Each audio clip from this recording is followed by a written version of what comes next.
আসসালামু আলাইকুম। আমি এখন বানাবো খুবই মজার একটা জিনিস। এটা হচ্ছে বেসনের বরফি। দারুণ মজার একটা জিনিস, তৈরি করা খুবই সোজা। 20-25 মিনিট লাগে তৈরি করে ফেলতে, কিন্তু একবার খাইলেই বুঝবেন যেটা কতখানি মজার। বারবার বানাবেন তাইলে। যারা বরফি, হালুয়া এই টাইপের জিনিস পছন্দ করেন, একবার এটা বানায় দেখেন। এত সহজে যে এত মজার একটা জিনিস তৈরি করা যায়, একবার না বানায় খেলে বুঝতে পারবেন না। অন্য যে কোনো বরফি কিংবা হালুয়ার থেকে এটার টেস্ট একদম আলাদা আর অসাধারণ, মুখে লেগে থাকার মতো। ঘরে থাকা সাধারণ জিনিসপত্রই বানিয়ে নিতে পারবেন। তো আসেন দেখি শুরু করা যাক। আমি এখানে আধা কাপ চিনি, তার মধ্যে সিকি কাপ, কোয়ার্টার কাপ পানি দিব। দুইটা এলাচি আমি একটু ভেঙে রাখছি, ওই দুইটা দিব। দিয়ে এটাকে জ্বালা একটা শিরা করে নিব। তার মধ্যে এলাচির ফ্লেভারটা এই শিরার মধ্যে চলে আসবে। একটু ঘন শিরা হবে আর কি। ফুটে ওঠার পরে 4-5 মিনিট জাল দিয়ে শিরাটা মোটামুটি হালকা একটা তার হয় আর কি, খুব বেশি না। একটু ঠান্ডা হইলে গরম, অল্প একটু তারের মতো হয়, হালকা একটু। এই যে দেখেন অল্প একটু তারের মতো হচ্ছে, বুঝতে পারতেছি না, জানি না। তখন আমি এটাকে পাশে চুলা রেখে দিব।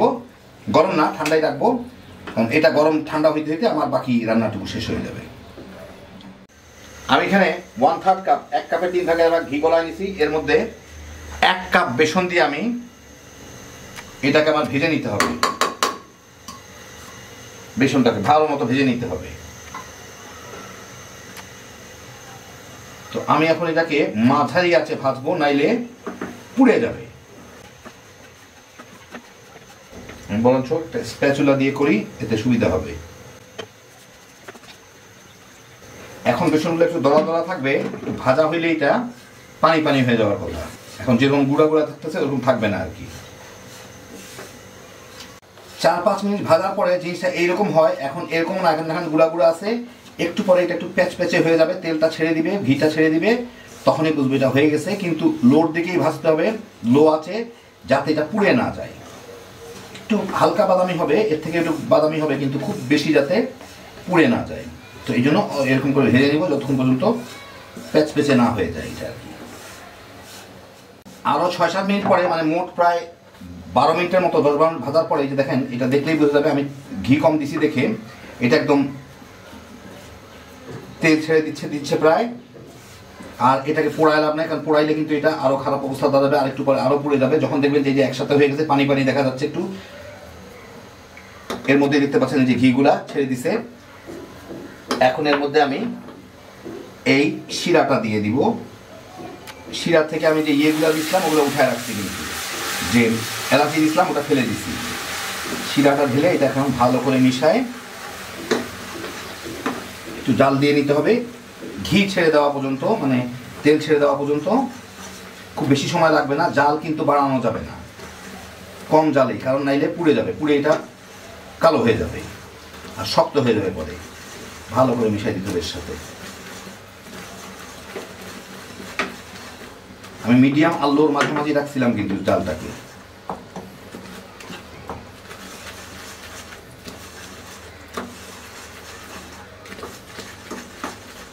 বেসনের দলাগুলোকে ভালো করে ভেঙে এর সাথে মিশাই দিতে হবে।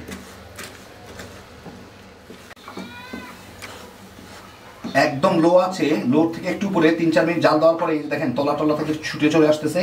আমি ঘি বেশি ব্যবহার করি নাই, সেই জন্য একদম ওইভাবে আসতেছে না, কিন্তু যখনই বুঝবেন এটা যথেষ্ট ঘন হয়ে গেছে, নাড়তেই বুঝে যাবেন যে আমাদের বুটের ডালের হালুয়ার মতো নরম হয়ে গেছে আর খুলে চলে আসতেছে। এখন আমি এটাকে জালটা বন্ধ করে দিব। বেশিক্ষণ রাখলে এটা কিন্তু আরো শক্ত হয়ে যাবে, তখন আর বরফি হবে না, তখন এটা কটকটি হয়ে যাবে। আমি এখন পাশের চুলায়, আমি এখন পাশে একটা প্লেট রাখছি, প্লেটের মধ্যে এটাকে ঢেলে দিব। আমি এখানে একটা প্লেটের উপরে বেকিং শিট লাগা রাখছি, সেটার উপরে আমি এটাকে ঢেলে দিব। দেখেন এখন খুব সুন্দর খুলে আসে ইয়ের থেকে, প্রচণ্ড গরম। তারপর আমি একটু ঢেলে দিই, তারপর বাকিটা কাছায় উঠাবো। এটা কিন্তু খুব দ্রুত ঠান্ডা হইতে থাকে, মানে শক্ত হইতে থাকে, সেজন্য খুব কাজটা খুব জলদি করতে হবে।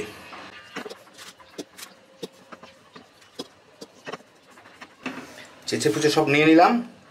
এখন এইটাকে আমার পছন্দ মতো মোটা করে এখানে বিছায় দিতে হবে।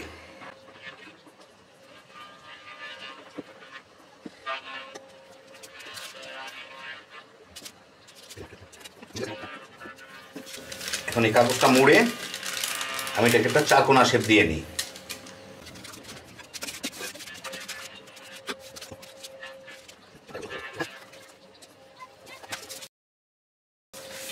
একটু ঠান্ডা হলেই সব উঠে আসবে, চিন্তার কারণ নাই। এটা ঠান্ডা হচ্ছে আর শক্ত হয়ে যাচ্ছে। আমি এখন এর উপরে বাদাম লাগাবো।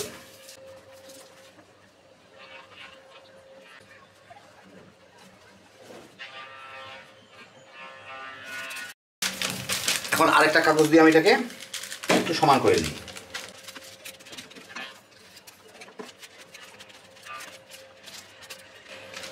থাক, এখন এটাকে আমি ঠান্ডা করব কিছুটা, তারপরে কেটে নিব। কিছুটা ঠান্ডা হওয়ার পরেই আমি এগুলোকে কেটে ফেলবো, কারণ বেশি ঠান্ডা হয়ে গেলে পরে কাটা অসুবিধা হয়, ভেঙে যায়। তো আমি এগুলোকে সুন্দর ছোট ছোট টুকরা করে একটা কাটার দিয়ে কেটে নেব। এখনও কিছুটা নরম আছে, নরম থাকতে থাকতেই সুন্দর হয়ে কাটা হয়ে যাবে।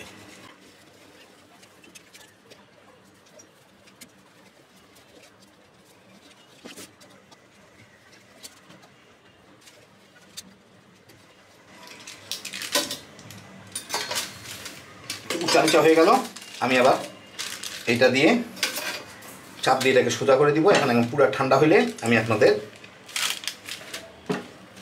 দেখাচ্ছি। আগে কেটে নিলে আর ভাঙবে না আমার উঠানোর সময়। একটু পরে ঠান্ডা হওয়ার পরে এই হচ্ছে আমার বেসনের বরফিটা। এই যে দেখেন, আগে কাটলে এগুলো বেশ সুন্দর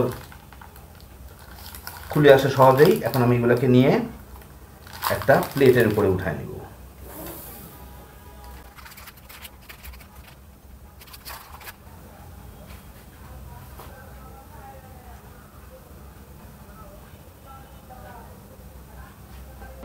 তো হয়ে গেল আমার দারুণ মজার বেসনের বরফি। খুব সহজ তৈরি করা, 20 থেকে 25 মিনিট লাগে টোটাল রান্নার সময়। ঘরে থাকা জিনিসপত্র দিয়ে ঝটপট বানিয়ে নিতে পারবেন। ইচ্ছা করলে হালুয়ার মতো খাইতে পারেন, ইচ্ছা করলে বরফি বানাও খাইতে পারেন। কিন্তু জিনিসটা এতই মজা, একবার বানায় খেলে বোধহয় বারবার বানাবেন। একবার বানায় দেখেন, তারপরেই বুঝবেন। বুঝাই যায় না এটা বেসনের তৈরি, একদম স্বাদটা মুখে লেগে থাকার মতো হ্যাপি জোশের একটা আইটেম। তো দেখে গেলেন, খালি বানাইবেন আর তামা তামা করে খায় ফেলাইতে পারবেন। আল্লাহ আপনাদের সবাইকে ভালো রাখুন, সুস্থ রাখুন, নিরাপদে রাখুন। ইনশাআল্লাহ বেঁচে থাকলে আবার দেখা হবে। আল্লাহ হাফেজ।